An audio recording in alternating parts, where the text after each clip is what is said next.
всегда так делает, даже когда я не снимаю. Я только первый раз вот снимаю вот это.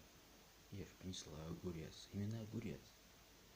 Это она ела нормально, а огурец она ест вот там. Чавкает, хрустит.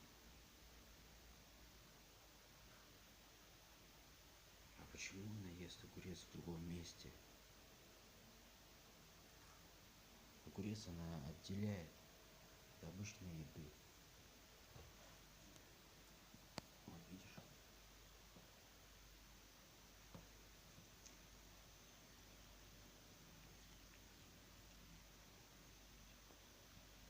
Огурец ест в коридоре. Не знаю почему. Она его бывает здесь ест, там.